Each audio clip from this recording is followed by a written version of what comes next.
Hey, New Real fam, people of the world, beautiful human beings. I just wanted to make a little video here. It's a reminder for you. I'm speaking directly to you. It's a reminder to acknowledge your cognitive habits. Now, I'm not necessarily talking about bias today or bigotry. It's kind of related, but we're talking about habits. So I'm going to try to be as quick and succinct about this. I just kind of want to frame this conversation for you. So if you think of humans, we all know we're creatures of habit, all right? That's a platitude that's thrown around, but let's think of it in a bit of a deeper way. So we're creatures of habit, and what that really means is that we take complex things, decisions, and we turn them into something automatic. So we have our frontal cortex that makes decisions, and then we have our basal ganglia, I think is what it's called. It's kind of the more instinctual part of the brain. And so you got the more instinctual part of the brain, and you have the frontal cortex that kind of controls it more. So we got our primal instincts, the monkeys we come from, right? I say that lightly. And then we have the frontal cortex that kind of controls that, makes decisions. So every day we make all these complex decisions, and let's take 2 plus 2 for example. So you're learning 2 plus 2. It takes a while to figure out how numbers really work. You're grappling with the concepts, trying to figure it out. Eventually it becomes really easy. It becomes second nature. It becomes instinct, right?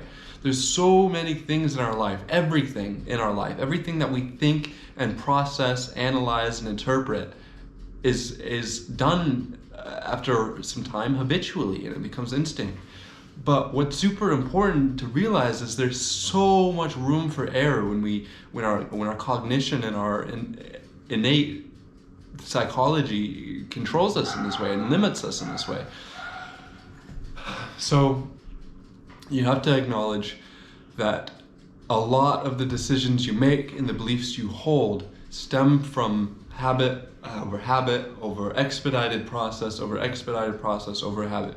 So this is just a friendly reminder to step back and think, all right, did I make this decision because it's something I truly believe?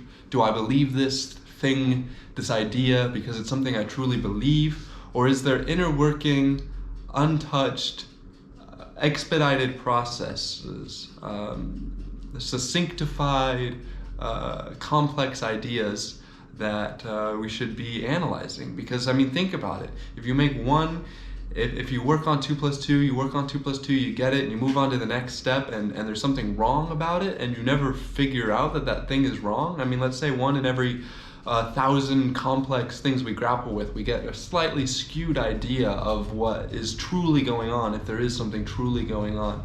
And we use that to make connections, and we make connections, but if one of those are wrong, then that next connection you make, it has that same perversion to it. It has that same twist, that same tint to it. So racism happens because of this, because you have unchecked ideas, you know? It's systematic racism or systematic bigotry. It's these days less about institutions or actual establishments that are doing this, but more so it's a socio-cognitive problem. It's a society of mind, and it's the society in your mind that's making these errors, and then it's all these societies of minds that make our society that are making all of these errors. It leads to bigotry, it leads to unchecked systems and faulty traditions and all sorts of grand scale things, but it all starts with the individual who is confusing these things. So I just wanted to put this reminder, just give you a little 4-5 minute spiel on patterns and habits of cognition, because if we are more aware of it, and if it's something we talk about more, maybe we will build the habit, the expedited process of checking those things and being more critical in our thinking, and solve a lot of these problems that we all face, and that we can all agree are some of the biggest problems that plague us, and it all just comes back to unchecked, faulty cognitive habits. So just be mindful, you know, just sit, practice mindfulness. If you don't know what mindfulness is, do a quick Google search and you'll find thousands and thousands of results, but just practice some mindfulness, just 5 minutes a day to help combat these errors. Okay, so that is 5 minutes. We're in the new real, you know, we're going to change things. This is it's a revolution of thought, and it all starts with you. So thanks for listening. Wish you the best. Have a great one. Bye-bye.